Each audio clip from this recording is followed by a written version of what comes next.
वास्तू म्हणजे नक्की काय असतं? निसर्ग नियमानुसार आपलं घर कसं बांधावं याचं शास्त्र वास्तुशास्त्र आहे. हे घर वास्तूच्या नियमानुसार बांधलेलं नसेल तर आपल्याला त्याचा त्रास होऊ शकतो. लोकांना वास्तुशास्त्र म्हणजे मेन दरवाजा, ड्रॉइंग हॉल आणि किचन वाटतो, पण मी जास्त बेडरूमवर फोकस करतो. कारण आरोग्य बिघडवणारी रात्रीची झोप आहे, नाही आली तर आरोग्य बिघडतं. बरोबर. आपल्याला दिवसा लाईट ज्या घरामध्ये लावायची वेळ येते ना, तिथे आरोग्याच्या तक्रारी जास्त असतात. वॉटर अँड फायर हे जे कॉम्बिनेशन आहे ते वास्तुशास्त्रामध्ये पंचतत्वावर आधारित आहे. अग्नी, पाणी, पृथ्वी, वायू, जल हे सगळे काही पंचतत्व आहेत. यात आकाश तत्व सुद्धा आहे. त्यामुळे ह्या आकाश तत्वावरती आपलं आयुष्य आहे. उत्तर पूर्व ईशान्येकडून येणारी बिघडली म्हणून आपल्याला कॅन्सर, बीपी, डायबिटीस किंवा कोणत्या प्रकारचे आजार असतील तर पहिली राहत्या घराचं तुम्ही वास्तू चेक करा. हॅलो मित्रांनो, कसे आहात तुम्ही? स्वागत आहे तुमचं एका नवीन पॉडकास्टमध्ये. आजचा पॉडकास्ट वेगळा असणार आहे. आज आपल्याबरोबर मकरंद सर आहेत. कसे आहात सर? मस्त, खूप छान. मला आठवते तुमचा मेसेज आला होता आणि मी जेव्हा तुमच्याबद्दल अभ्यास केला, जेव्हा आपण एकत्र बोललो, तेव्हा माहिती पडलं की तुम्ही ह्या विषयावर खूप आधीपासून अभ्यास करताय आणि खूप जास्त नॉलेज आहे. तर हे आमचं ऑनर आहे की तुम्ही आपल्या चॅनलवर येत आहे आणि आपल्याला वेगवेगळ्या गोष्टी शिकवताय. तर आज आपण वास्तूबद्दल बोलणार आहोत. ऍक्च्युली आपण 2 पॉडकास्ट रेकॉर्ड करू. एक वास्तूबद्दल करू आणि एक ज्योतिषी विद्या जी असते त्यावर करू. सो ऍस्ट्रॉलॉजीवर करू.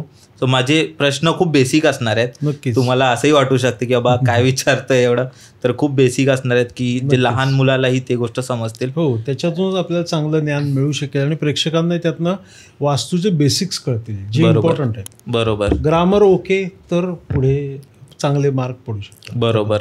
बेसिक पाया मजबूत असला पाहिजे. बरोबर सर. तर तुम्ही कसे आहात सर? मस्त, छान. एक शॉर्ट इंट्रोडक्शन मला आवडेल की तुम्ही ऑडियन्सला जर दिला आपल्या. हो, नक्कीच देऊ शकतो.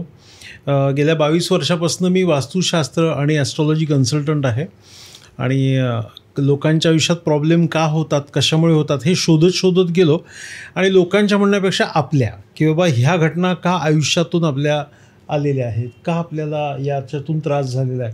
मग हे शोधत लक्षात आलं की आपल्या घरामध्ये काहीतरी गडबड आहे. मग ती गडबड काय आहे तर ते घर बांधण्याचं एक शास्त्र आहे, त्याला वास्तुशास्त्र असं म्हणतात. मग त्या वास्तुशास्त्राचा अभ्यास करत गेलो. आजोबा ॲस्ट्रॉलॉजर असल्यामुळे पारंपरिक आमच्याकडे ॲस्ट्रॉलॉजी होती, पण माझं तसं दुर्लक्ष होतं. पण जशी वास्तुशास्त्रात मास्टरी झाली तसं मग ॲस्ट्रॉलॉजीच्या बाबतीत सुद्धा मी केलं की आपल्या 7.7, पनवती, कुठल्या ग्रहांच्या महादशा आहेत किंवा आपल्याला कोणत्या प्रकारच्या ग्रहांचा त्रास आहे, ह्या सगळ्या गोष्टी आपण जेव्हा न्यूट्रल करत जातो तेव्हा एक घडतं की आपल्या आयुष्यामध्ये प्रगतीचा मार्ग विना अडथळा मिळतो आणि आपण जोरात पळायला सुरुवात करतो. म्हणजे जेव्हा आपल्याला एक्सप्रेस हायवे असा मोकळा दिसतो तेव्हा आपण गाडी जोरात पळवतो. बरोबर. आणि जेव्हा ट्रॅफिक असतं तेव्हा आपलं स्लो होतो. मग ट्रॅफिक म्हणजे हेच असतं की आपल्या आयुष्यातले हे अडथळे. यामध्ये मग कन्सल्टिंग करतो आहे. माझं ऑफिस पुण्यात सारसबागेचे इथे आहे. वास्तुशास्त्र आणि ॲस्ट्रॉलॉजी कन्सल्टिंग आहे. वास्तू कन्सल्टिंगला मी सगळीकडे स्वतः जात असतो. माझी स्पेशालिटी अशी ठेवलेली आहे की गुरुचं काम गुरुनी करावं, असिस्टंटला दिलं तर तो करणार नाही. त्यामुळे कन्सल्टिंगला स्वतः जातो. असिस्टंट कधी वापरत नाही.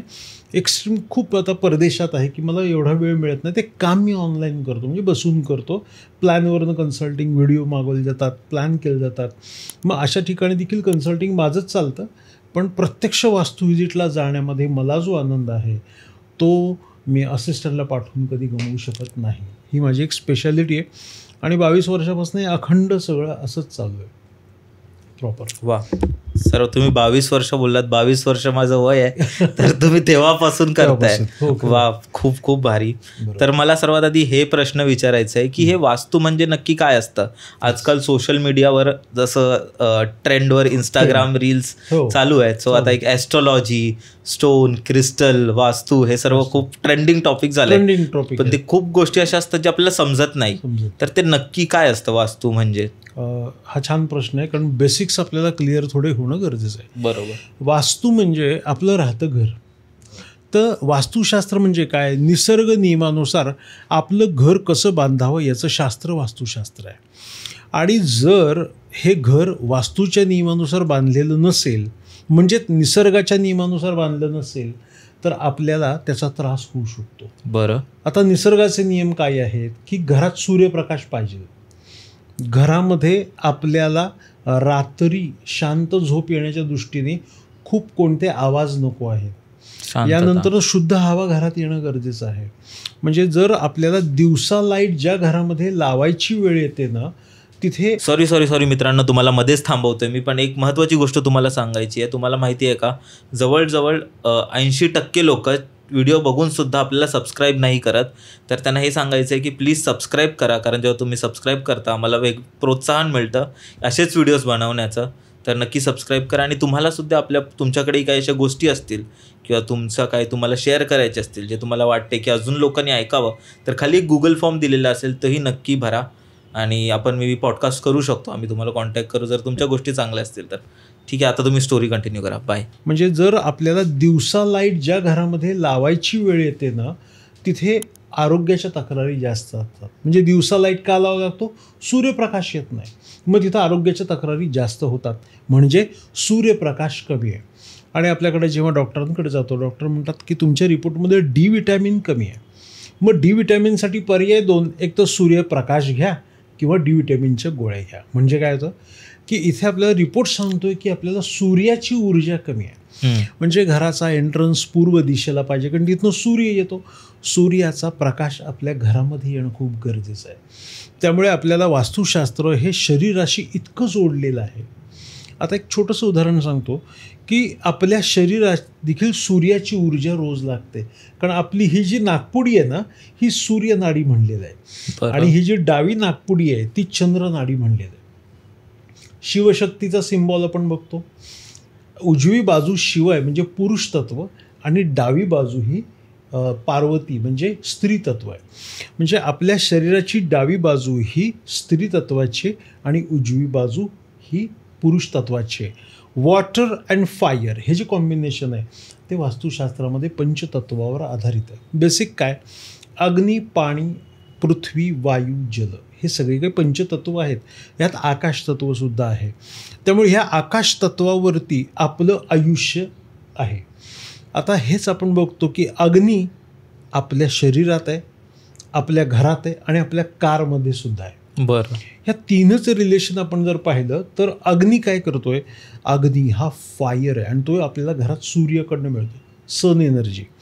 आणि हा जर घरात सूर्य डिस्टर्ब असेल, डिस्टर्ब म्हणजे काय, सूर्यप्रकाश घरात येतो. डिस्टर्ब म्हणजे काय, घरात सूर्यप्रकाश येत आहे, मग तुमच्या घरात आळस, आजारपण, अपयश नक्की वाढणार. सकाळी उठायलाच नको वाटते, घरामध्ये सगळे आळशीच आहेत. मग सन एनर्जी कमी, म्हणजे फायर वीक झाला. आणि तोच फायर आपल्या पोटामध्ये आहे, शरीराच्या. आपण म्हणतो की आपल्याला पोटात आगीचा डोंब उसळला आहे, भूक लागलेली. उदरभरण हे जाणीजे यज्ञ कर्म. पोटामध्ये जेव्हा आग उसळते तेव्हा अगदी प्रदीप्त होतो आणि तो मागतो आहुती द्या, आहुती द्या. आहुती कशाची, अन्नाची. म्हणून उदरभरण हे जाणीजे यज्ञ कर्म, म्हणजे पोट भरणे हे यज्ञ कर्मा समान आहे. म्हणून मोबाईल आणि पेपर वाचत जीव नये, कारण अग्नीला आपण डिस्टर्ब करतो. त्यामुळे आपल्या अन्नाची आहुती पोटामध्ये गेल्यानंतर ना आपल्याला तिथे काय होतं, अग्नी प्रदीप्त असताना जेवणं आपल्यासाठी हे आयुर्वेदात पण सांगितलं आहे. तसं जलतत्व आपल्या शरीरामध्ये येतं की आपल्या शरीरात बघा 70% वॉटर आहे. पाण्याचा कंटेंट हा ब्लडमध्ये सुद्धा आहे, वॉटर कंटेंटसुद्धा आहे, वायूसुद्धा आहे. वायू कुठे आहे, कानामध्ये, आपल्या इथे नागपुड्यांमध्ये आहे. हा एअर एलिमेंटचं काम करतो. पृथ्वी तत्व कुठे आहे, पृथ्वी तत्व तुमच्या माझ्या हाड आणि मांसामध्ये. गाडीची चासी असते, चासी भक्कम तर गाडीचं लाईफ भक्कम. बरोबर. तसं आपल्याला एवढंही माहिती आहे की लहानपणापासून आपल्याला दूध दिलं गेलं, लहानपणापासून आपल्याला हाडं बळकट करण्यासाठी लहानपणी जास्त आपल्यावरती उपचार केले गेले. उपचार म्हणजे काय, घरात मॉलिश वगैरे झालं, भरपूर खाणं दिलं गेलं लहानपणापासून, किंवा बाळाची हाडं बळकट होण्याकडे जास्त लक्ष दिलं गेलं. ते पृथ्वी तत्व स्ट्रॉंग केलं. त्यामुळे आजही आपण बघतो की आपलं अख्खं शरीर ह्या हाडांच्या सापळ्यावरती आहे आणि हे आपलं घराच्या पृथ्वी तत्वामध्ये आहे. आणि अजून एक एलिमेंट येतं जे आकाश तत्व. आकाश तत्व म्हणजे संपूर्ण आपली त्वचा आहे, आउटर बॉडी आहे सगळी आपली. म्हणजे अग्नी, पृथ्वी, वायू, जल शरीर आणि घरामध्ये आहे. सेम आपल्या कारमध्ये सुद्धा आहे. कार काय आहे, इंजिन कसं आहे, सगळं मेटलनी बनलेलं आहे, बॉडी बनलेली मेटलनी बनलेली आहे, कुठं प्लास्टिक यूज केलं, रबर, हे सगळं पृथ्वी तत्वामध्ये, पेट्रोल अग्नी तत्वामध्ये, गाडीच्या चाकात हवा भरलेली आहे, आतसुद्धा एअर एलिमेंट आहे, एसीने आपल्याला जी प्युअर वायू तयार होतो, त्यामुळे आपण व्यवस्थित ट्रॅव्हलिंग करू शकतो. यानंतरनं त्या गाडीमध्ये अग्नितत्व म्हणजे जसं पेट्रोल आहे तसं या वास्तू आणि कार आणि आपलं शरीर पंचतत्वांनी भरल्यामुळे सगळ्यांचं सायकल एकमेकांशी कनेक्टेड आहे. म्हणून माणसाला अशा घरात राहिलं पाहिजे की जिथे पंचतत्वांचा बॅलन्स आहे. अग्नीही बिघडलेलं नको आणि पाणीही बिघडलेलं नको. मग तिथे क्लासेस येऊन आपल्या आयुष्यामध्ये प्रॉब्लेम यायला सुरुवात होतात. म्हणून पूर्वी जे 5 ते 6 हजार वर्षापूर्वी वास्तुशास्त्र लिहिलं गेलं आणि वास्तुशास्त्र जे लिहिलं गेलं त्या वास्तुशास्त्रामध्ये हेच सांगितलं आहे की निसर्ग नियमानुसार आपलं घर कसं असावं याचं शास्त्र वास्तुशास्त्र आहे. ते तुम्ही बांधा, त्या पद्धतीने राहा, मग तुमच्या आयुष्यात प्रॉब्लेम कमी येते. आणि मग ह्याचा इतिहास कुठून चालू होतो? म्हणजे जसं आता आपण बघतो की आपली जी मेजॉरिटी ऑफ लोक आहेत, बरोबर, आता तर नाही, आता जे जेनझीज आहेत त्या ह्या गोष्टींना मानतात, ते थोडं आपलं माइंड ओपन ठेवतात. पण जे एक मिलेनियलची जनरेशन होती, म्हणजे तुमच्या जनरेशनमध्ये खूप लोक असे बोलायची हे सर्व अंधश्रद्धा आहे. आणि ते तुम्ही बघाल तर योगालाही असं म्हटलं जायचं की बाबा अंधश्रद्धा आहे. पण जेव्हा हे फॉरेनच्या लोकांनी जेव्हा स्वीकारलं आणि तिथे क्लासेसवर ओपन व्हायला लागले, तेव्हा आपले लोक बोलले अरे वा, हे तर खरं आहे. आणि तसं हे कुठे ह्या गोष्टींवर पण झालं, ॲस्ट्रॉलॉजी झालं किंवा वास्तुशास्त्र झालं. तर ह्याचा इतिहास कुठून येतो? नक्कीच अंधश्रद्धा का म्हणलं गेलं होतं? कारण लोकांना असा अवेअरनेस नव्हता, माहीत नव्हतं. फक्त एवढंच होतं की काही प्रॉब्लेम झाले तर नशिबातच लिहिले रे, काही प्रॉब्लेम झाले की हे भोगच भोगायचे होते रे.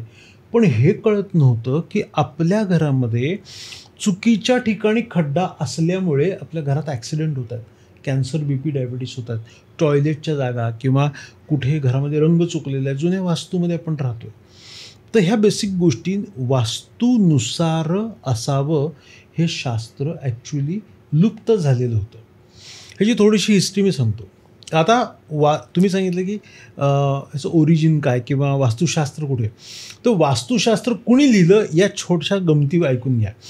वास्तुशास्त्र लिहिलं मयमतम नावाचा एक ग्रंथ आहे. हा मयमतम ग्रंथ हा पुनर्निर्मित केलेला आहे. ग्रंथ ॲक्च्युली मोठा आहे, कदाचित पुढच्या सिरीजमध्ये मी ओरिजिनल ग्रंथ दाखवेन. हे कोणी लिहिलंय?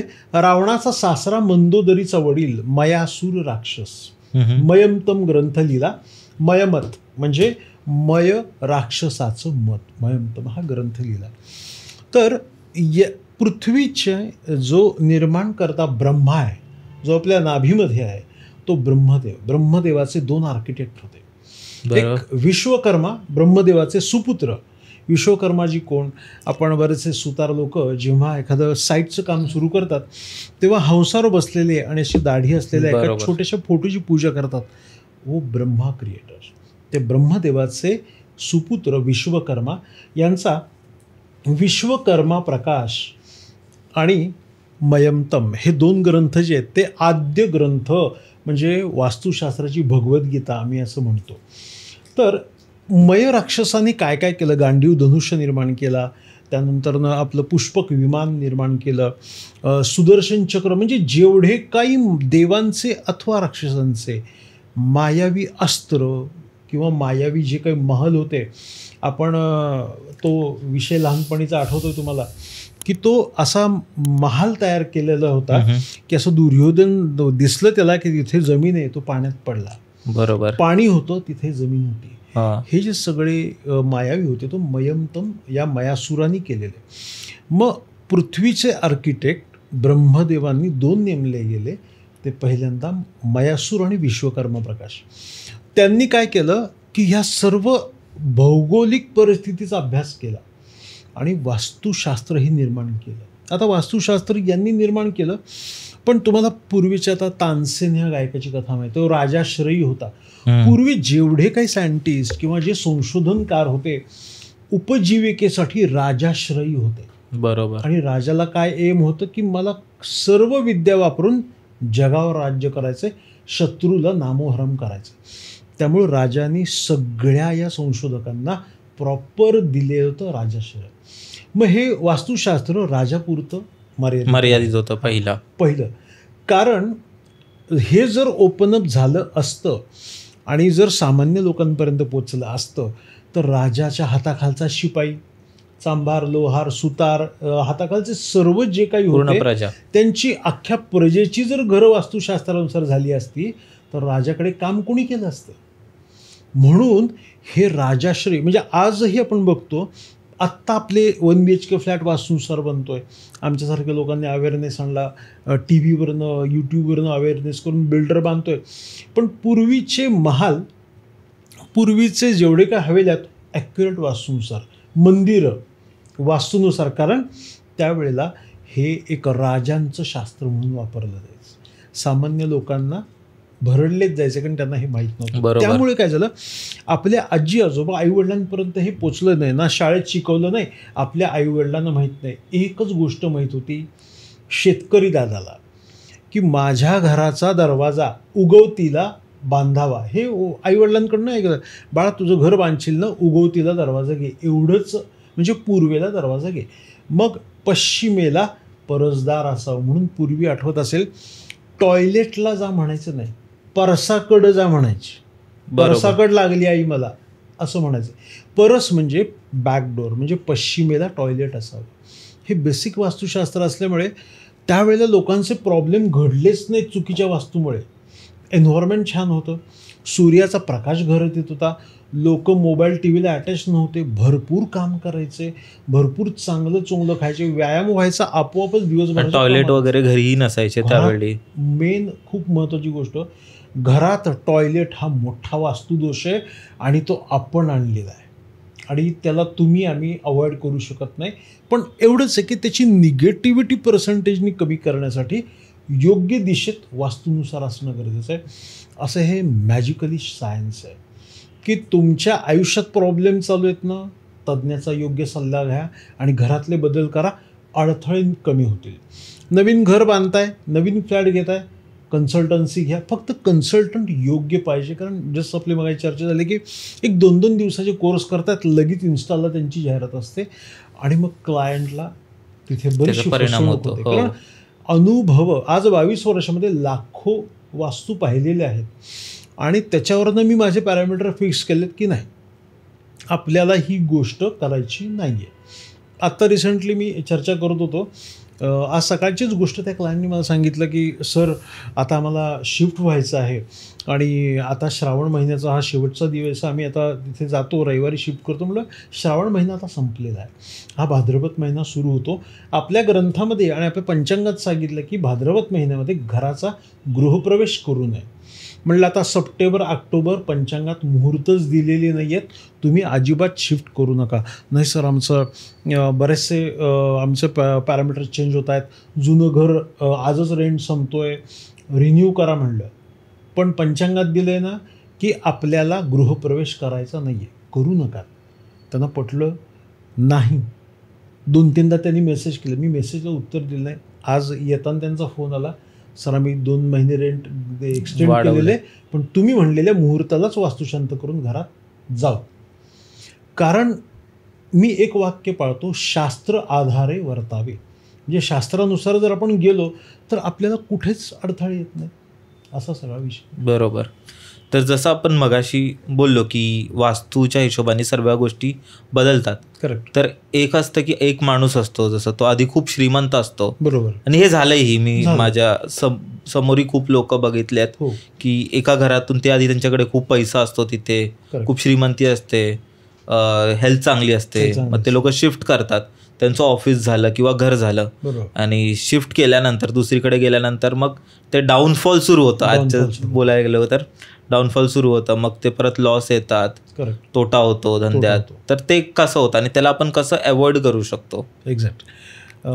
मला याच्या रिलेटेड एक किस्सा आठवतो. नाशिकचे क्लायंट आहेत, 2000 जवळपास 15-16ची गोष्ट आहे.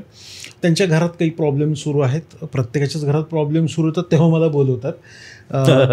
रिअलिटी, सर मी तुमचं खूप नाव ऐकलं आहे आणि टी व्हीवरती प्रोग्राम पाहिलेत आणि आम्ही आता तुम्हाला कन्सल्ट करतो. कन्सल्टिंगला गेलो तर त्यांचा एक फ्लॅट होता आणि मग त्या फ्लॅटमध्ये जे कन्सल्टिंग केलं आणि जे जे काही त्यांच्या सगळ्या गोष्टी केल्या, त्यानंतर त्यांची ग्रो खूप जबरदस्त झाला. म्हणजे त्यांची इंडस्ट्री पण तयार झाली, स्वतःचं ऑफिस झालं, सगळं झालं प्रॉपर.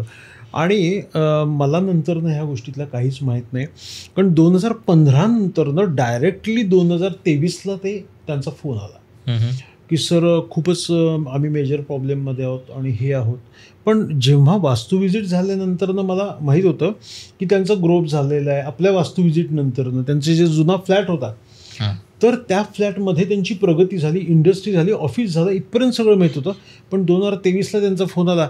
म्हटलं असं शक्यच नाही, तुमचं सगळं छान झालं होतं. नाही सर, काय झालं, आम्ही एक बंगला बांधला, आपली वास्तू व्हिजिट झाल्यानंतर आमचं खूप छान झालं, जवळपास 2-3 प्रॉपर्टी झाल्या, एक बंगला आम्ही विकत घेतला आणि आम्ही तिथे राहायला गेलो आणि तिथं राहायला गेल्यापासून आमचं अक्षरशः म्हणजे आम्ही राजाचे रंक झालेलो. मी म्हणलं अरे तुम्ही रँडमली बंगला विकत घेतलात? नाही, असंच आमच्या मिस्टरांनी पूर्व पश्चिम बघून घेतला आणि आम्ही तिथं राहायला गेलो, तिथनं प्रॉब्लेम सुरू झाले. बघा, प्रगती झाली ना माणसाची की मूळ सगळे देवाला सुद्धा माणूस विसरतो. एखाद्या गायकाचं असं गाणं हिट झालं की तो रियाज विसरतो, तसं एक फ्लॅट छोटा त्यांचा 2 BHK वास्तुनुसार केला, भरपूर प्रगती झाली. मग कशाला वास्तुशास्त्र वापरायचं? झाली ना प्रगती, बरोबर, गेले त्या घरामध्ये राहायला. आणि त्या बंगल्यामध्ये प्रॉब्लेम होते, बँकेच्या लिटिगेशनमधला बंगला, बँकेने त्याच्यावरती बोर्ड लावलेला, स्वस्तात मिळाला म्हणून यांनी घेतला आणि काही नाही, फक्त रंगकाम करून राहायला गेले. मग आधीच्या मालकाला का त्रास झाला होता? प्रॉब्लेम होते म्हणून. म्हणजे यांनी त्याच्या प्रॉब्लेम सहित तो बंगला विकत घेतला आणि प्रॉब्लेम सुरू झाले. आणि प्रॉब्लेम सुरू झाल्यानंतर वर्षभरात जे फटके बसले तेव्हा पुन्हा मकरंद सर आठवले, कारण आत्ता कंडिशन अशीच आहे, प्रॉब्लेम झाले की मकरंद सर आठवतात. देवकृपेने अशा गोष्टी कोणाच्या आयुष्यात घडू नये म्हणून मी इतकं तळमळीने यूट्यूब याच्यातनंच सांगत असतो रे की या गोष्टी करू नका. मग ते पुन्हा कन्सल्टिंगला गेल्यावर लक्षात आलं की बंगल्यात गेल्यापासून त्यांचे मेजर प्रॉब्लेम झालेले होते. अगदी गाडी धडकणे, घरातले अनेक प्रॉब्लेम, फायनान्शियल प्रॉब्लेम, काल कोर्ट कचेरी, जे कधीही नव्हते ते. त्यामुळे आपल्याला घर घेताना, घर बांधताना वास्तूचा विचार करणं खूप खूप गरजेचं आहे. नाही तर मग काय होतं की प्रॉब्लेम आल्यानंतर मी लोकांना सांगतो, लक्षात घ्या, देवाचं नाव रोज घेत चला. त्याचं कारण काय, ICUमध्ये ॲडमिट झाल्यानंतर देवाचं नाव सगळेच घेतात, पण डॉक्टर पण शेवटी सांगतो अब ऊपर वाले पे भरोसा. मग आपण जर रोज देवाचं नाव घेतलं तर आपल्या ICUत ॲडमिट व्हायची गरज होईल का? पॅरामीटर्स खूप आहेत, फक्त देवाचं नाव घेऊन नाही, हेल्थ पण चांगली ठेवायची. पण नियम हा सांगतो की प्रिव्हेन्शन बेटर दॅन क्युअर. म्हणजे आत्ता मला एक थोडासा आनंद काय होतो, या 22 वर्षाच्या प्रवासात माझ्याकडे असे क्लायंट आहेत की दर 2 वर्षांनी त्या घराची वास्तू व्हिजिट करून घेतात माझ्याकडनं. नाही सर, तुम्ही यायचं, आमचं काही चुकलं नाही ना 1.5-2 वर्षात, बघा, कारण तुम्ही आल्यापासून आमची प्रगती झाली. मीन्स काय, वास्तुशास्त्राचे उपाय परफेक्ट केल्यामुळे त्यांची प्रगती झाली. ॲक्च्युली आपण म्हणतो ना की एक 6-6 महिन्याला बॉडीचं चेकअप कर, तसे माझे क्लायंट्स आहेत. दर 6 महिन्याला कुंडली कन्सल्टिंग करणार, वर्षभराने सर तुम्ही यायचं, घर बघायचं, काही चुकलं आहे का, अजून चांगलं काय करताय. पण जे हे पॅटर्न यूज करतात ना, मी माझ्यापेक्षा त्यांची जास्त प्रगती झालेली मी स्वतः पाहिली. कारण ट्रस्ट म्हणजे विश्वासाने ठेवलेला दगडसुद्धा आपल्याला लाभ देतो. त्यामुळे ह्या गोष्टीवरती एक कॉस्मिक सायन्स आहे, त्याचा वापर करणं खूप गरजेचं आहे. बरं, मग मेजरली ते लोकांचं काय चुकतं, म्हणजे वास्तू जेव्हा ते बनवतात किंवा मोस्टली तुमच्याकडे जे क्लायंट्स येतात त्यांचं काय चुकलेलं असतं घरी? अरे हा खूप संशोधन केलंच आहे मी, पुस्तक लिहिलं जाईल याच्यावरती. बरं, लोकांचं काय चुकतं? लोकांचं एक चुकतं की नुसतं पूर्व पश्चिम बघून फ्लॅट घेतात, ईस्ट वेस्ट आहे ना झालं. अरे ईस्ट का वेस्ट? कारण घराचा दरवाजा दक्षिण दिशेला कधीही नसावा. आता दक्षिण दिशा ही यमतत्वाची, राक्षसाची आहे. का? तर तिथे कुठेही तुम्ही असं दक्षिण दिशेला तोंड करा, राक्षस कुठेही तुम्हाला दिसणार नाही. पूर्वेत सूर्य उगवतो, आग्नेय दिशेत जातो 135 डिग्रीवरती आणि तो दक्षिण दिशेमध्ये जातो. एक्झॅक्ट सूर्याची वेळ सकाळी 6 ते बरोबर मावळाची 4, 4:30, 5 यामध्ये सूर्य हा सर्वात जास्त दक्षिण दिशेमध्ये असा आग ओकत असतो.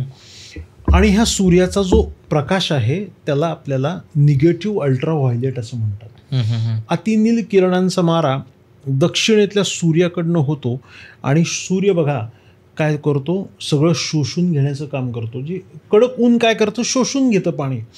तसं तुमच्या घराचा समजा दरवाजा दक्षिणेला आहे आणि त्याच्यावरती सूर्याचा मारा पूर्ण होतोय कडक, तर काय होतं, शोषून घेतलं जातं. म्हणून दक्षिण दिशा वाईट म्हणलेलं आहे. आणि पृथ्वीचं मॅग्नेटिक फील्ड पाहिलं तर नॉर्थलाच नॉर्थची निडल जाते आणि साऊथला साऊथ असते ब्लॅक कलरची.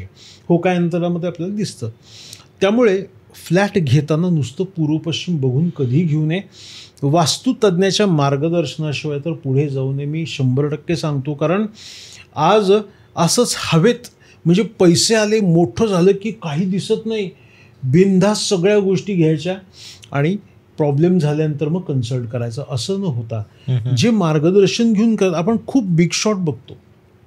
आज आपण एवढे मोठमोठे लोक बघतो, तर हे योग्य तज्ज्ञाचं रेग्युलर कन्सल्टिंग घेतात. बरं, मी माझ्या 22 वर्षाच्या ह्याच्यामध्ये मी लोकांना एकच सांगतो, हे सगळे शास्त्र प्रयत्नांना जोड म्हणून करायचे.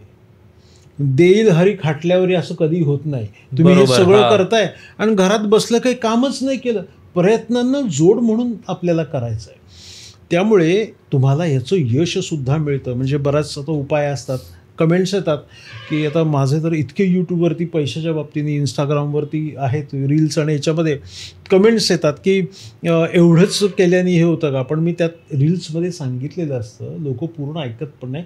प्रयत्नांना जोड म्हणून तुम्ही नक्की करा. बरोबर. कारण नुसतंच जर आपण वर्षभर पाणी पित राहिलो तर पाणी चांगलं आहे, पण त्याच्यावर अन्न पण खाल्लं पाहिजे.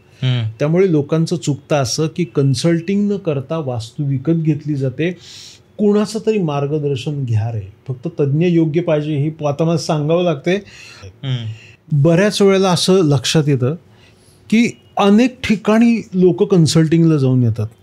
म्हणजे कदाचित काय होतं, प्रॉब्लेममुळे त्यांना ट्रस्ट पण कमी असतो किंवा लवकर रिझल्ट पाहिजे त्याच्या नादामध्ये, सर आम्ही यांच्याकडे जाऊन आलो, त्यांच्याकडे जाऊन आलो, आमचं काही झालंच नाही, आम्हाला पाहिजे तसं काही योग्य वाटलं नाही. अशा ठिकाणी मला आनंद होत नाही. मी पहिल्यांदा त्यांना क्रॉस व्हेरीफाय करतो.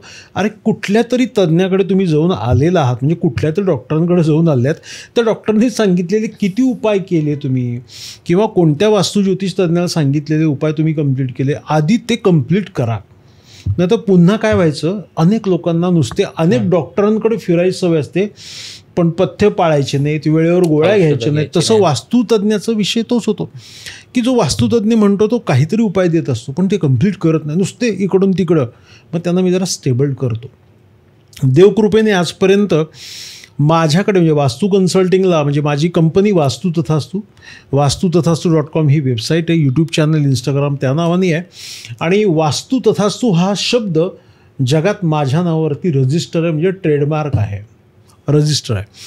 तर या वास्तू तथास्तूमध्ये कन्सल्टिंगला आजपर्यंत जो कोणी आलेला आहे, इतकं परफेक्ट कन्सल्टिंग चालतं की देवकृपेने त्याला कुठल्याही वास्तू आणि ज्योतिष तज्ज्ञाची गरज पडत नाही. कारण अनेक वेळा माझ्या ऑफिसमधला स्टाफ सांगतो की लोक सांगतात आम्ही इकडं जाऊन आलो, तिकडं जाऊन आलो, शेवटचा पर्याय आहे सरांकडं आम्ही आलो, कारण आम्हाला माहिती आहे इथं आम्हाला योग्य तो मार्ग मिळणार. एक ईश्वराची कृपा आहे आणि आपला छोटासा अभ्यास आहे. असं तुम्ही कोणत्या सेलिब्रिटीज बरोबर वगैरे काम केलंय का? कारण त्यांचं असं काही वास्तूमध्ये त्यांना मदत केली आहे का, आणि त्यांना नंतर त्याचा रिझल्ट जाणवला, असं कधी झालंय तुमच्या बरोबर? आणि कोणते होतं ते?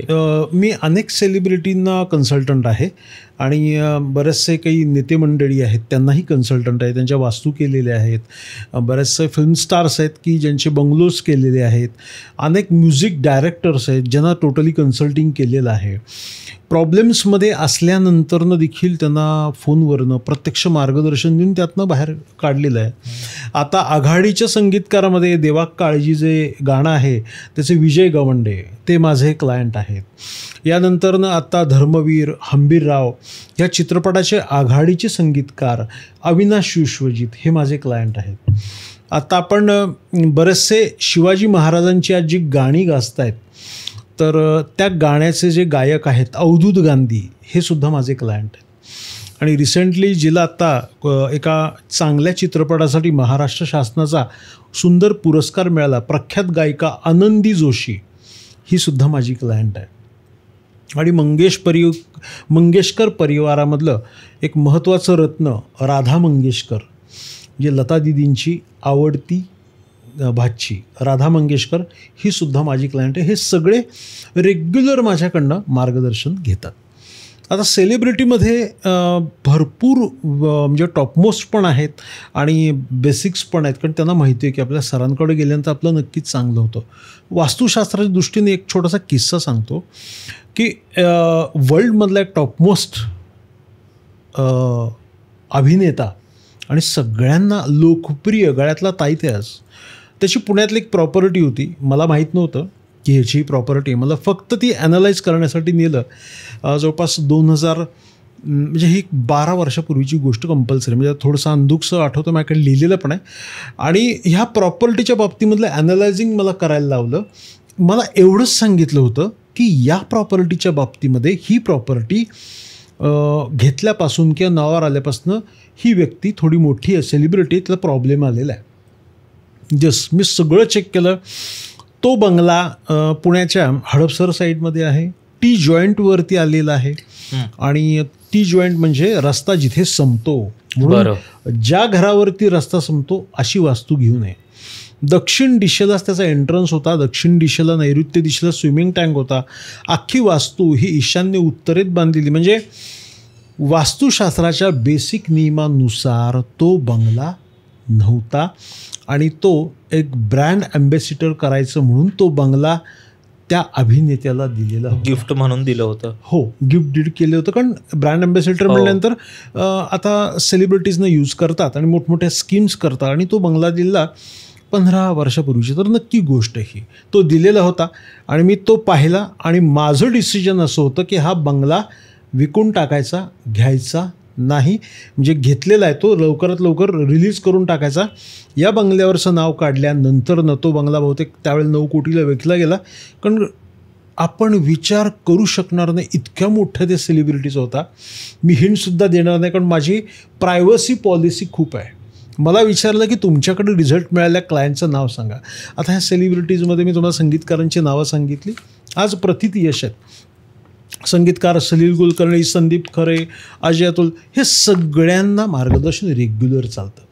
यामध्ये हा बंगला विकल्यानंतरनं त्या अभिनेत्याचे हेल्थ प्रॉब्लेम कमी झाले, ही महत्त्वाची गोष्ट आहे. म्हणून योग्य मार्गदर्शन काय, माझ्याकडे जर मला चूक दिसली तर मी ही चूक आहे म्हणून सांगतो, आणि जर योग्य असेल तर योग्य म्हणून सांगतो. त्यामुळे लोकांना माहिती आहे की शेवटी काय होतं, सोन्याची किंमत आहे ना ती जास्त आहे आणि लोखंडाची किंमत आहे ती लोखंडाची किंमत आहे. मी एक कॉर्पोरेट आणि इंडस्ट्रीयल आणि सेलिब्रिटी कन्सल्टंट आहे. त्यामुळे फी हा विषय म्हणल्यानंतर ना, जर आपल्याला लाईफटाईम सगळं चांगलं पाहिजे तर योग्य फीसुद्धा देतली पाहिजे आणि घेतली पाहिजे. असं कारण तुम्हाला सांगतो. मी सांगितलं तुम्ही असं असं करून टाका, तुमचं खूप छान होऊन जाईल. तुम्ही नाही करणार का? तुम्ही कुठं पैसे खर्च केले? फुकटचे सल्ले कधीही लाभत नसतो आणि देऊ नये हे आमच्या गुरूंनी सांगितले. कारण तुम्ही काय करता, सख्खा भाऊ असू दे नाही तर क्लायंट असू दे, तुम्हाला पैसे मोजलेत म्हणल्यानंतर आपोआप ती गोष्ट आपण करतो. बरोबर. आणि पैसे मोजलेत म्हणल्यानंतर ना तुमच्या खिशातनं ते कमी झालेत ना, मग रिकवर कसे करणार? उपाय करून. त्यामुळे अनेकांना मी सांगतो की तुम्ही फुकट सल्ला देऊ नका, तो लाभणार नाही आणि देऊसुद्धा नाही. त्यामुळे लक्षात घ्या की या पद्धतीने आपल्याला आता बऱ्याच वेळेला अशा गोष्टींचं मला लक्षात येतं की लोक काय करतात माहिती आहे का, म्हणजे मगाशी तुमचा प्रश्न होता की लोकांचं कुठे चुकतं, ही एक आत्ता गोष्ट आठवली. फ्लॅट आहे 45 लाखाचा, फर्निचर केलं 32 लाखाचं आणि त्या घरात गेल्यापासून प्रॉब्लेम सुरू झालं. पुण्यातला धनकवडी भागातला हा एक फ्लॅट आहे नवीन स्कीममधला. किंमत किती? 45. मी वास्तू व्हिजिटला गेलो. बरं, ते माझ्या क्लायंटचेच कोणीतरी ओळखीचे होते. म्हणलं वास्तू कन्सल्टिंग केली नाही का तुम्ही फ्लॅट घेताना? एक तर फ्लॅट घेताना चुकलेला, आणि नंबर 2ची गोष्ट अशी की त्या घरामध्ये फर्निचर म्हणजे इंटिरियर पर्सननी जी एकही कोपरा, एकही भिंत रिकामी सोडलेली नाही. प्रत्येक ठिकाणी फर्निचर, फ्लॉवर पॉट, कुठेतरी डेकोरेशन, अख्ख्या म्हणजे जी मगाशी मी तुम्हाला सांगितलं की सूर्याची सूर्य दिशा, पूर्व उत्तर ओपन पाहिजे. त्या खिडक्यासुद्धा इंटिरियरच्या नादात बंद केलेल्या. सकाळी 7 काय आणि संध्याकाळी 7 काय लाईट लावल्याशिवाय काही होत नव्हतं. आणि घर घेतल्यापासून हे सगळे त्यांचे प्रॉब्लेम सुरू झाले. वास्तू कन्सल्टिंग का केलं नाही म्हणलं आम्ही बऱ्याच वेळेला पाहिलं, खूपच फी होती आणि असं झालं. पण लक्षात घ्या, त्या घरात गेल्यापासून त्यांनी 4-5 लाख रुपये औषधाला घालवलेले होते. ऑलरेडी जर तुम्हाला प्रॉब्लेममध्ये तुम्ही आल्यानंतर तुमचे व्याजात पैसे गेलेले चालतात, गाडी धडकली, गाडीचं काम करण्यासाठी पैसे गेलेले चालतात. पण तुम्हाला एखाद्या गुरुजीला वास्तुशांतीला 5-10 हजार रुपये द्यायचे आहेत किंवा एका वास्तुतज्ञाला वास्तू विकत घ्यायच्या आधी तुम्हाला पैसे द्यायचे आहेत, तर ते तुम्हाला नको वाटतात. तर मी लोकांना सांगतो की वास्तुशास्त्रावरती केलेला हा खर्च नाही आहे, ही तुमची इन्व्हेस्टमेंट आहे.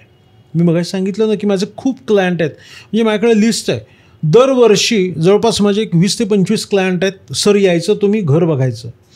दर 6 महिन्यांनी कन्सल्टिंग करतात कुंडलीकडनं माझ्याकडनं की सर काय काय अजून करायची उपाययोजना बद्दल आम्हाला सांगा. आम्हाला जेव्हा तुमच्या ऑफिसला आलो आहे, जेव्हा तुमचा सल्ला घेतला आहे, आमचं चांगलं आणि चांगलंच झालं आहे.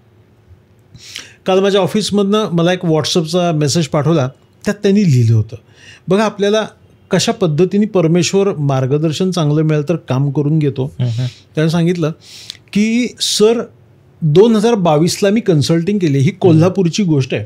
कोल्हापूरच्या इथे कोणतं गाव मला आठवत नाही, तर येलूरच्या इथे एक घर होतं. त्यांनी सांगितलं की 2022ला आम्ही तुमच्याकडनं कन्सल्टिंग करून घेतली. घरातले सगळे बदल हळूहळू करत गेलो, जसजसे पैसे जमतील तसे. पण आजच्या घडीला तुम्हाला मेसेज आणि कॉल करण्याचं कारण असं आहे, 90% आमचे प्रॉब्लेम संपले. आणि अजून त्यांच्या 1-2 क्वेरी होत्या की यंत्र कुठे लावायचं, हे करायचं, त्याच्यामध्ये त्या मेसेजमध्ये होतं. मग विचार करा, जर वास्तुशास्त्राचं सगळे घरात बदल करून जर एक शेतकरी दादाच्या घरात 90% प्रॉब्लेम सॉल्व्ह होते असतील. एकदम शेतकरी होते ते, शेतकरी होता. बरं, म्हणजे मला हे असं, अरे कोण, अच्छा हां बरोबर, हो बरोबर. मग मी फाईल काढली, बघितली, अरे ह्या गोष्टी त्यांना सांगितल्या. 90% रिझल्ट. मग हे कशामुळे? प्रयत्नाअंती परमेश्वर. त्यामुळे विश्वास ठेवून केलेल्या सगळ्या गोष्टी आपल्यावरती नक्कीच काम करतात. म्हणून केल्याने होत आहे रे, आधी केलेची पाहिजे, नाही केले तर काही होत नाही. बरोबर. आणि अजून एक प्रश्न होता, ते म्हणजे जर एक कॉमन मॅन असेल, बरोबर, त्याला घर घ्यायचं असेल किंवा काहीही घ्यायचं असेल, तर त्याने बेसिक गोष्टी कोणत्या लक्षात ठेवल्या पाहिजे वास्तूनुसार, ज्याच्यानी त्याला म्हणजे फरक पडेल किंवा प्रगती होईल त्याची? प्रगती होईल. आता बेसिक वास्तुशास्त्रानुसार घर घेताना एकतर पहिल्यांदा कन्सल्टिंग करून घेणं गरजेचं आहे. गडबड काय होते, वास्तू तथास्तू कन्सल्टिंग तुम्ही घेऊ शकता, ऑनलाईन ऑफलाईन घेऊ शकता, प्रत्यक्ष मी येत असतो. तर घर घेताना पूर्वेला किंवा उत्तरेला घराचा दरवाजा पाहिजे. बरोबर. आता बऱ्याच वेळा लोकांचं कन्फ्युजन होतं की बाहेर पडल्यावर पूर्व का आत येताना पूर्व, याच्यामुळे ही मेन गडबड जास्त होते. त्यामुळे बाहेर पडताना जी घराची दिशा आहे ती आपली पूर्व दिशा किंवा उत्तर दिशा आहे. त्यामुळे निदान घराचा एंट्रन्स पूर्वेला किंवा उत्तरेचं घेणं गरजेचं आहे. कारण सूर्य आणि चंद्र हे आपल्या आयुष्यामध्ये खूप महत्त्वाचं काम करतात. कारण सकाळी 6 ते संध्याकाळी 6 आपण सूर्याच्या अंडर असतो आणि संध्याकाळी 6 ते सकाळी 6 आपण चंद्राच्या अंडर असतो. म्हणजे उत्तर आणि पूर्व दिशा, उत्तर दिशा चंद्राची, पूर्व दिशा सूर्याची. म्हणून घराचा एंट्रन्स पूर्वेकडनं पाहिजे. घर आयताकृती चौकोनी पाहिजे. टॉयलेट पश्चिम वायव्य नैऋत्य दिशेला पाहिजे. निदान आग्नेय दक्षिणेमध्ये किचन तरी पाहिजे. आणि मेन पहिली गोष्ट अशी आहे की घर वेडं वाकडं तिरकं कसंही नसावं. कारण आकाराला खूप महत्त्व आहे. बघा, हे साधं बुक आहे. वास्तुशास्त्राचा नियम काय? आयताकृती चौकोनी घर असावं. आता हे बुक जर आपण त्रिकोणी कापलं तर आत काही छापू शकणार आहे का? आपण वाचू शकणार आहे? एखादा कॉर्नर कट आला तर काय होणार आहे? वाचू नाही शकणार आहे. म्हणजे सिम कार्ड शेप घर असेल किंवा घराचा कॉर्नर कट असेल तर फायनान्शियली प्रॉब्लेम यायला सुरुवात होतो. मग वास्तूच्या दृष्टीने आज छोटंसं उदाहरण सांगतो की एका व्यक्तीला फायनान्शियल मेजर प्रॉब्लेम यायला लागले आणि हे दुबईतलं घर होतं. बरं. त्या घरात म्हणजे शिफ्टिंग झाल्यानंतर म्हणजे माझेच क्लायंट्स होते, पण त्यांनी कन्सल्टिंग केलं नाही, कारण प्रगती झाली की मग कसलं वास्तुशास्त्र विसरून जातो माणूस, कसलं ज्योतिषण काय, पैसा सुरू झालाय. पण त्या घरात गेल्यापासून जेव्हा त्यांच्या एक गोष्टी बंद पडायला लागल्या, इथून सांगितलं आग्नेय दिशेला तुमच्या दोष आहे, आग्नेय दिशेमध्ये तुमच्या जो वीक पॉईंट्स मेजर आहेत. आणि जेव्हा कन्सल्टिंग केलं तेव्हा लक्षात आलं की तिथे कॉर्नर कट आलेला आहे आणि आग्नेय दिशेलाच खूप मोठी खिडकी आलेली आहे. मग यामध्ये काय होतं, ज्या दिशेची बाजू कट आहे ते एलिमेंट आपल्यातलं कमी होतं. यामध्ये घर घेताना दुसरी गोष्ट अशी आहे की तुम्हाला घराच्या ब्रह्मस्थळामध्ये म्हणजे नाभीस्थानामध्ये कुठलाही दोष नाही यायला पाहिजे. घराचा सेंटर म्हणजे नाभी आहे आपली. बघा, या ब्रह्मांडाचा आणि आपल्या वास्तूचा सरळ कनेक्शन आहे. लहान बाळाला आई काय करते, पोटाच्या नाळेतून अन्न पुरवते. 9 महिने बाळ पोटात वाढतं, तर हीच नाळ आपल्या नाभीस्थान म्हणजे वास्तूच्या ब्रह्मस्थळातून आकाश तत्व म्हणजे ब्रह्मांडाशी जोडलेली असते. त्याच्यामुळे आपल्याला काय होतं की फायनान्शियली असू दे, आरोग्याच्या गोष्टी असू दे, ब्रह्मांड म्हणजे वास्तूचं नाभीस्थान जर बिघडलं म्हणजे सेंटर पॉईंट बिघडला की सगळं बिघडतं. बघा, पोट बिघडलं की सगळ्या अवयवाला वेदना होतात. तसं ब्रह्मस्थळात फ्रीज आला, ब्रह्मस्थळामध्ये कुठं कॉर्नर कट आला, ब्रह्मस्थळात टॉयलेट आलं तर आपल्या आयुष्यात प्रॉब्लेम येतात. त्यामुळे वास्तू बांधताना, घर विकत घेताना, आपण हे काही गिफ्ट आलेले पैसे नसतात किंवा सासूरवाडीकडून आलेलं दान नसतं, घ्या रे 50 लाखाचा फ्लॅट, कष्ट करून आणि आपण पैसे जमवून फ्लॅट घेतोय. तर मी लोकांना सांगतो, पैसे देऊन कृपया वास्तुदोष विकत घेऊ नका. नाही, वास्तूनुसार आता कुठं फ्लॅट बनतात. अरे तुम्ही बोलवा, एकेका व्यक्तींसाठी 10 फ्लॅट बघितले तेव्हा कुठं वास्तूनुसार परफेक्ट फ्लॅट मिळाले, झालं. तिथून त्यांचा 1 CR पासून 10 CR टर्नओव्हर वाढला वास्तूत गेल्यापासून. म्हणून इतकं वास्तुशास्त्र महत्त्वाचं आहे, मार्गदर्शनाशिवाय पुढे जाऊ नये. बरोबर. एक दुसरं पण काल मी जेव्हा तुमच्याशी बोलत होतो, काल पॉइंटर्स आले, तेव्हा तुम्ही असं बोललात की घटस्फोटाचे पण कारण आजकाल जे आपण बघतो की डिवोर्स रेट खूप जास्त वाढलेले आहेत आधीपासून. आणि मगाशी आपण हेही बोलत होतो की आधी कसं सर्व चांगलं असायचं, कारण आधीचे घरच तसे बनायचे, टॉयलेट बाहेर असायचे, सूर्यकिरण परफेक्टली यायचं घरी. आणि आता बघतोय तर डिवोर्स रेट वाढलेले आहेत. पण ह्याचं कनेक्शन कसं आहे घटस्फोटाशी वास्तूचं कनेक्शन कसं येतं? येस, आत्ताच्या जिवंत समस्या काय आहेत माणसाच्या आयुष्यात, तर पहिली गोष्ट, मुलांची एकतर लग्न लवकर वेळेत होत नाहीत, शिकत बसतायत, करिअर करत बसतायत. बरोबर. त्यामुळे लग्न वेळेत न होणे. नंबर 2ची गोष्ट, लग्न झाल्यानंतरनं अपत्यप्राप्ती न होणे आणि लग्न न टिकणे, ह्या गोष्टींच्या समस्या सध्या चालू आहेत. घटस्फोट जो होतो त्या घटस्फोटामध्ये राहतं घर सर्वात महत्त्वाचं आहे. म्हणजे मी असं म्हणतो की सर्व समस्यांचं मूळ हे आपल्या घरातून सुरुवात होतं आणि सर्व आनंदाचं आणि समस्याचं जे मेन कारण आहे ते आपलं घर आहे. कारण 60% वास्तू आपल्यावरती गुड और बॅड इफेक्ट टाकत असते. बरं. म्हणून आपण काय करायचं आहे की घर घेताना वास्तूच्या नियमानुसार आसनं करून घेणं, प्रॉब्लेम चालू असणं करून घेणं गरजेचं आहे. आता झोपताना जर पाय चुकले, बेडरूम मालकाची चुकली किंवा नवरा बायकोची चुकली तर काय होणार, त्या ठिकाणी आपल्याला घटस्फोटाच्या गोष्टी दिसणार.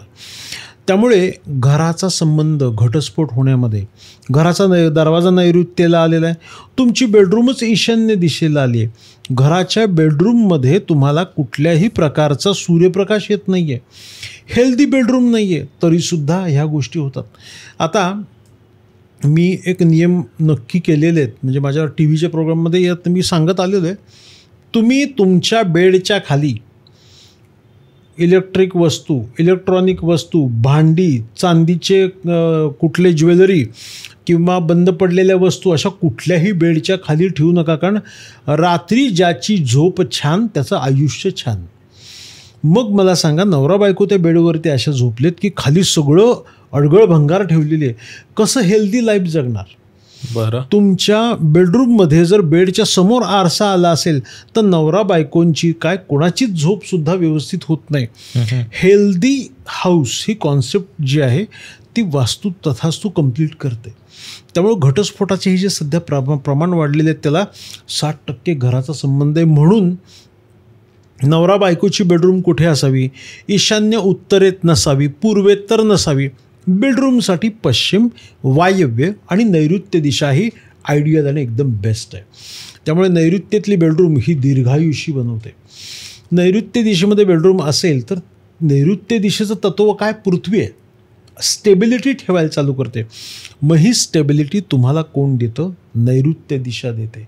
त्यामुळे आज नवविवाहितांनी आपलं घर वास्तूनुसार आहे का नाही आहे हे तज्ज्ञाकडनं म्हणजे वास्तुतथास्तूकडनं किंवा कोणत्याही चांगल्या तज्ज्ञाकडनं तपासून घेणे किंवा करून घेणं खूप गरजेचं आहे. नाहीतर काय झालं आहे, आज प्रॉब्लेम सर्व प्रकारचे आहेत. अक्षरशः तुम्हाला एक किस्सा सांगतो की झोप येत नाही आहे म्हणून मला फक्त कन्सल्टिंग केलं गेलं. का? तर आमच्या आयुष्यात कुठल्याही समस्या नाही आहेत, फक्त झोप येत नाही आहे. घरातल्या सगळ्यांची झोपच उडलेली आहे. म्हणजे ठीक आहे, चला बघून घ्या. तर तुम्हाला सांगतो, बेडच्या खाली त्यांच्या मला इलेक्ट्रोमॅग्नेटिक फील्ड मिळाले. बरं. EMF ज्याला म्हणतात, हे मीटर्स आणि सगळं अत्याधुनिक पद्धतीने माझं कन्सल्टिंग चालतं. कारण आनंदाची गोष्ट बऱ्याच लोकांना माहीत नाही, पण माझं जिओपॅथॉलॉजी हे ग्रीसमध्ये झालं, युरोपमध्ये मी शिकलो, माझी डिग्री झाली. जमिनीतील दोष आपल्यावरती कसे इफेक्ट करतात. सध्या बिल्डर काय करतात, तुमच्या इथे सगळी बटणं दिसत आहेत पण त्या बटनांच्या वायरी तुमच्या बेड खालनं गेलेल्या आहेत. बरं. आणि त्याच्यावरती तुम्ही झोपला तर BP, डायबिटीज, कॅन्सर ह्या सगळ्या गोष्टींना तुम्ही सामोरं जाऊ शकता. हे इलेक्ट्रोमॅग्नेटिक फील्ड आपण रोज घेऊन हिंडतोय, हे अत्याधुनिक वास्तुदोष आहेत. मोबाईल खिशात ठेवलेला आहे, कानात हेडफोन आहे, काय EMF आहेत. त्यामुळे ह्या अशा ज्या गोष्टी आहेत त्या सगळ्या बारकाईने बघाव्या लागतात. नुसतं पूर्व पश्चिम हे आता पारंपरिक शास्त्र बरोबर याही गोष्टी ॲडव्हान्स पद्धतीने सगळ्या चेक कराव्या लागतात. त्यामुळे या घरामध्ये असणारे जे काही प्रॉब्लेम्स आहेत ते प्रॉब्लेम्स जेव्हा मी सगळे चेक केले तेव्हा मला इलेक्ट्रोमॅग्नेटिक फील्ड घरामध्ये स्ट्रेस खूप दिसला. मग त्या गोष्टींमध्ये बदल करायला लावले आणि नंतर लक्षात असं आलं की त्यांच्या इंटिरियर पर्सननी त्यांच्या ज्या बेडरूम होत्या आरसे महालच केलेल्या होत्या. बरं. मॅक्झिमम मिरर यूज केलेला होता. बेडरूममध्ये कधीही मिरर नसावा, असेल तर तो बेडच्या समोर नसावा. कारण लक्षात घ्या, आरसा हा परावर्तित करणार आहे आणि रात्री काय शांत झोप म्हणजे डार्क रूममध्ये शांत झोप लागते. आरशातून 24 तास हायर पॉझिटिव्ह पॉवर बाहेर पडत असते कारण पाणी असतं, जलतत्व असतं.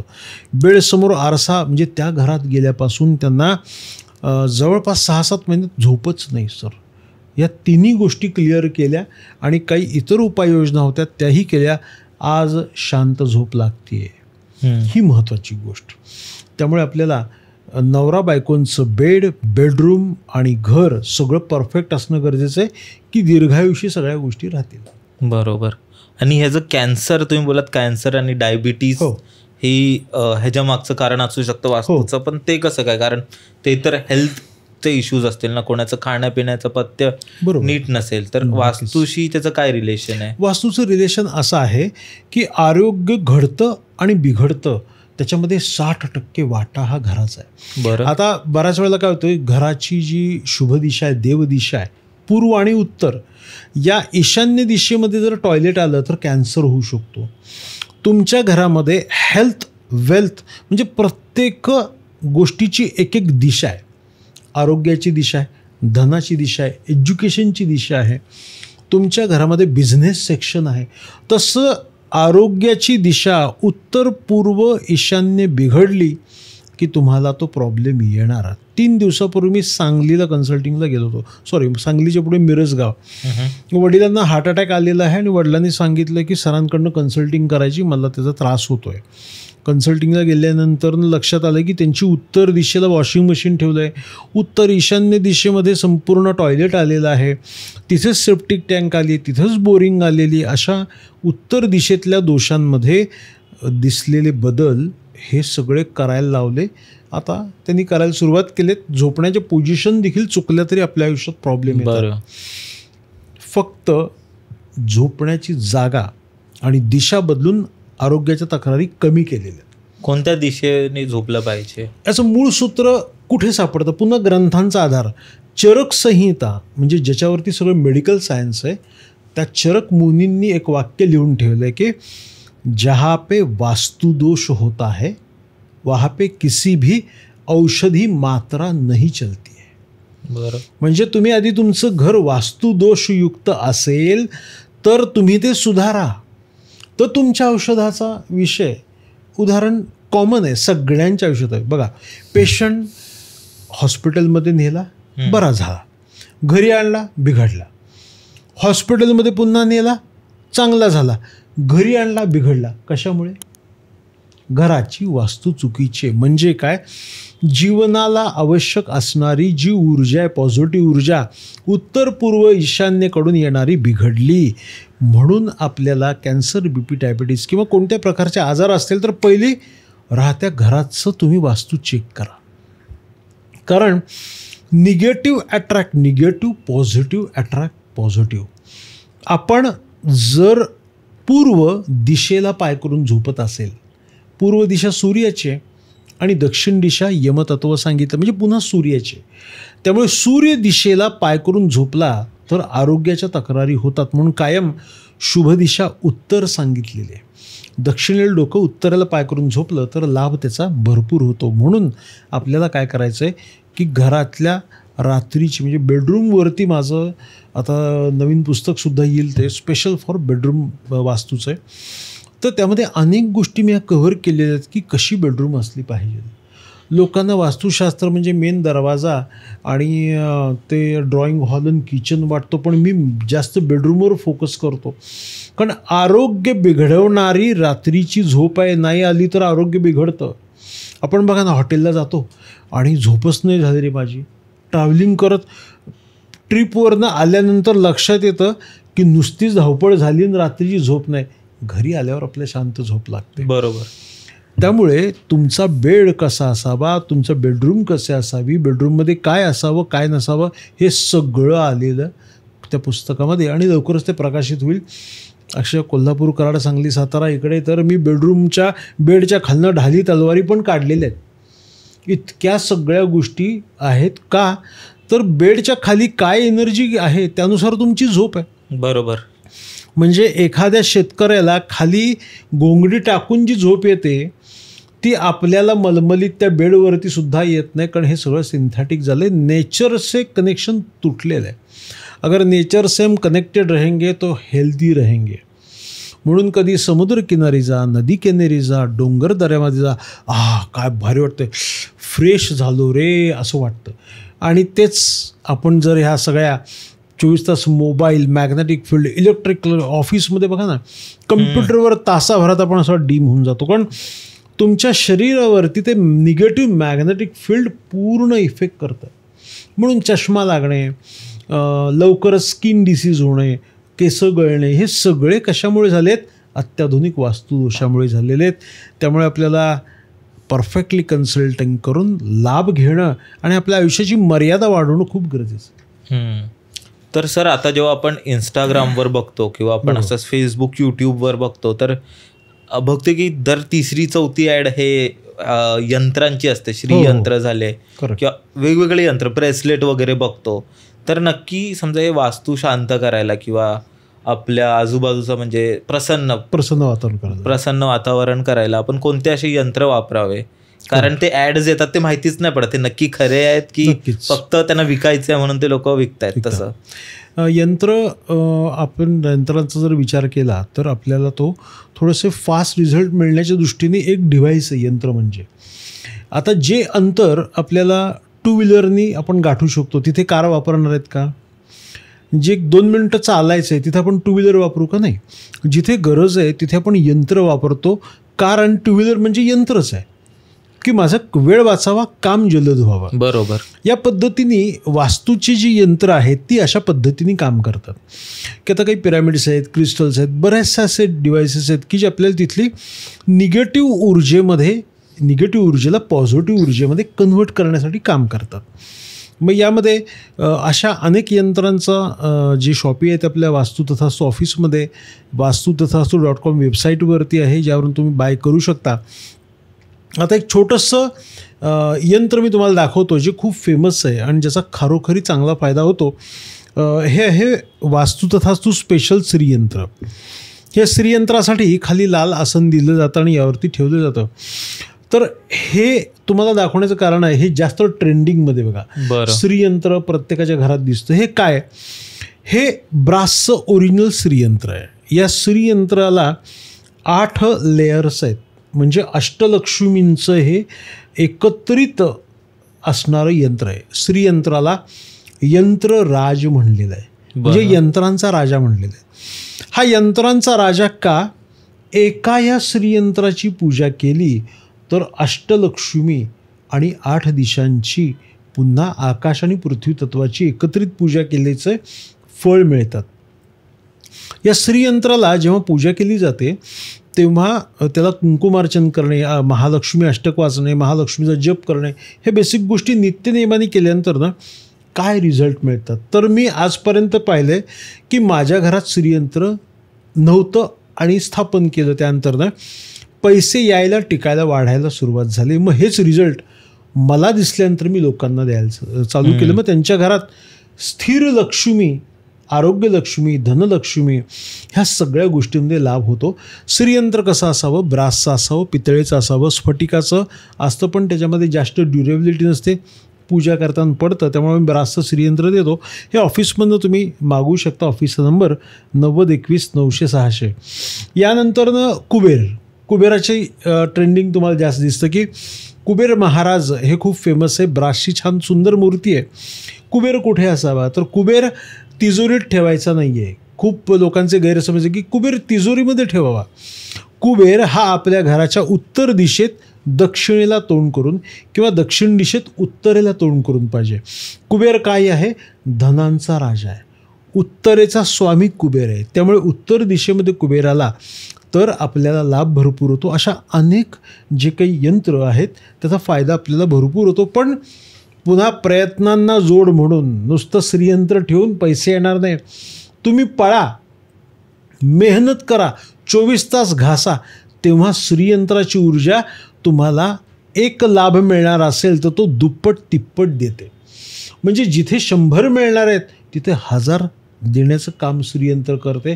पण तुम्ही मिळवण्याची प्रक्रिया केली तरच. बरोबर. श्रीयंत्र स्थापन केलं, बँकेत आपोआप पैसे यायला सुरुवात झाली, असं नाही होणार, कधी नाही होणार. कुबेर काय करणार आहे, कुबेर तुम्हाला ऑपॉर्च्युनिटी देणार आहे. धन आणण्याच्या, मिळवणं, एनकॅश करणं तुमच्या हातात आहे. म्हणून ऑपॉर्च्युनिटीसाठी उत्तर दिशा आणि कुबेराची पूजा करणं भरपूर लाभदायी आहे.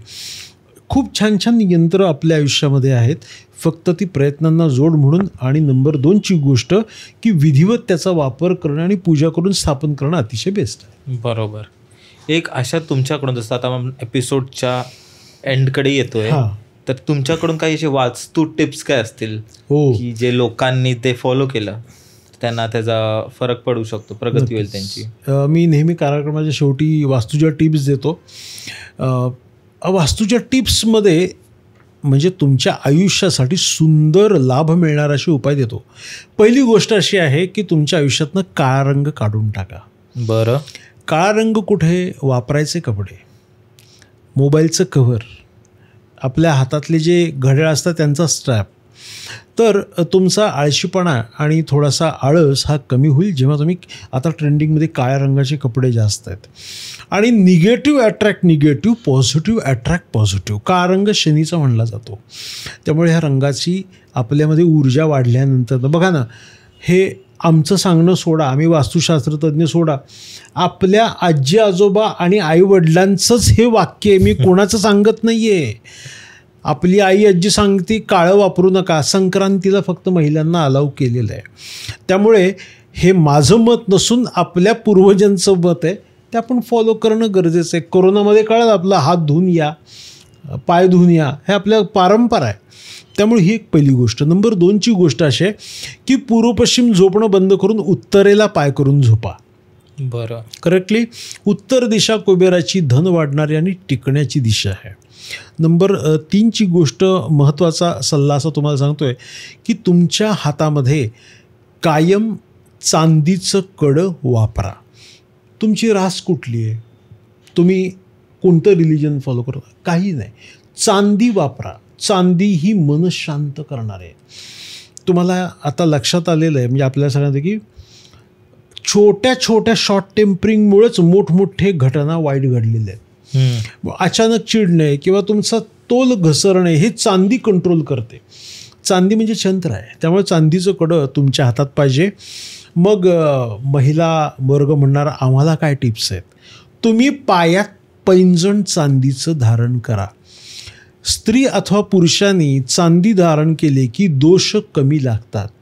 आणि पायात चांदी का धारण करायची, पैंजण का घालायचं आहे, स्त्रियांना जमिनीतून येणाऱ्या निगेटिव्हिटीचा त्रास जास्त होतो. कारण शरीराची रचना अशी आहे किंवा आपल्याकडे पूर्वीची पद्धत आहे की हे ओलांडू नका, ते ओलांडू नका. कारण काय होतं, स्त्रियांना का रिस्ट्रिक्शन दिल्या होत्या, याच्या मागचं हे कारण आहे. पैंजण या गोष्टीपासून आपल्याला खूपच लाभ देतं. यानंतर पुढची महत्त्वाची टिप्स अशी आहे की तुमच्या घराचा जो दरवाजा आहे ना, त्या घराच्या दरवाजावर राक्षसाची तोंड किंवा कुठल्याही प्रकारचं काही निगेटिव्ह ऑब्जेक्ट इतके मी बघतो ते काही लावू नका. शुभचिन्ह लावा. शुभचिन्ह काय आहे, स्वस्तिक आहे, स्वस्तिक, ओम आहे, त्रिशूळ आहे.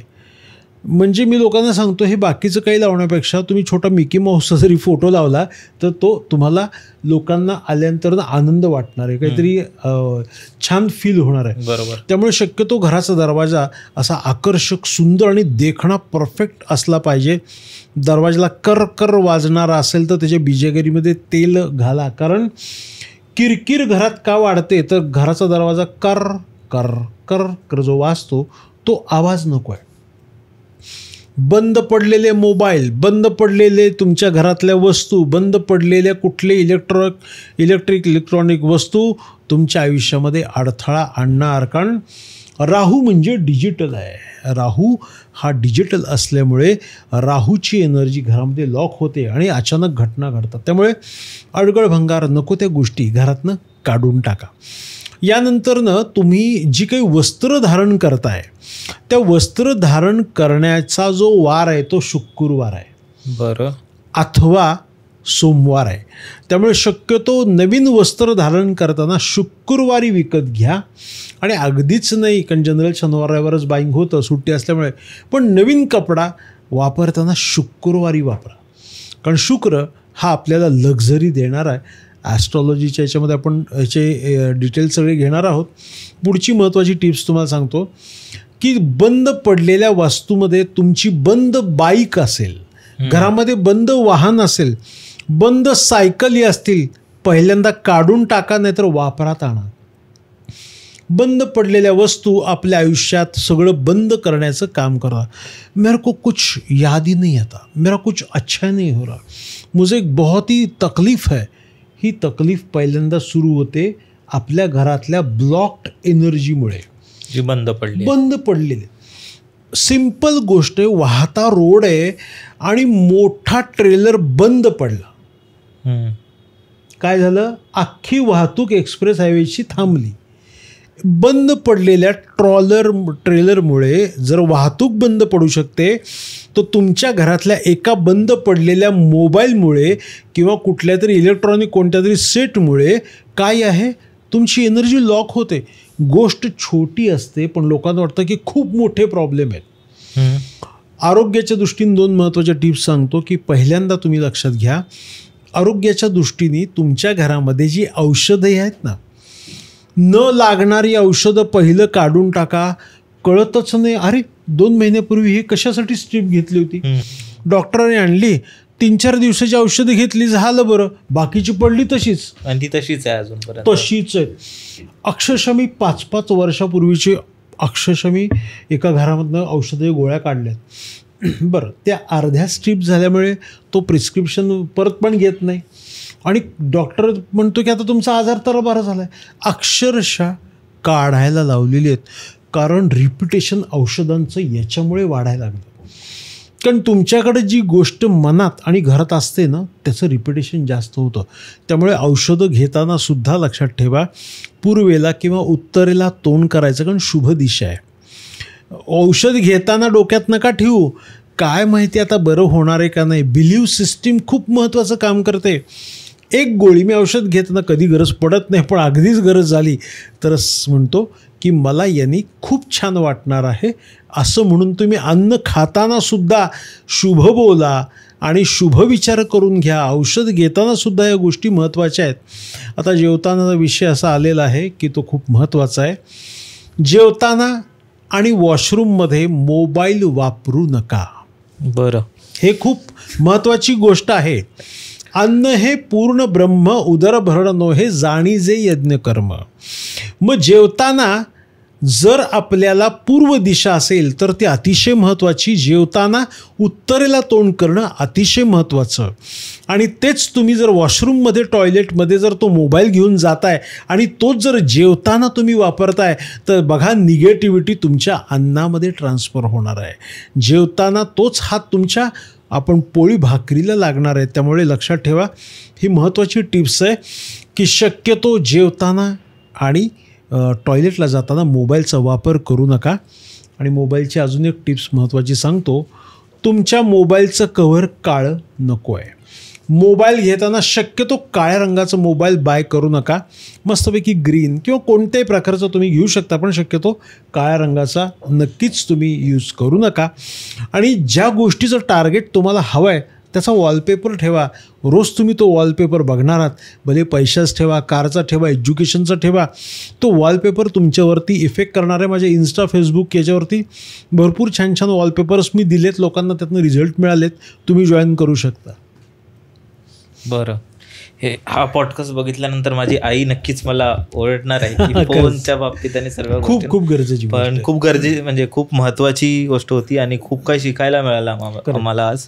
तर धन्यवाद सर. येस, आपण यानंतर अजून एक पॉडकास्ट करणार आहोत ॲस्ट्रॉलॉजी बद्दल, क्रिस्टल्स बद्दल. हो बरोबर. तर thank you so much for coming. मलाही छान वाटलं. तुझं एकदम परफॉर्मन्स आणि सगळं प्रेझेंटेशन बेस्ट आहे.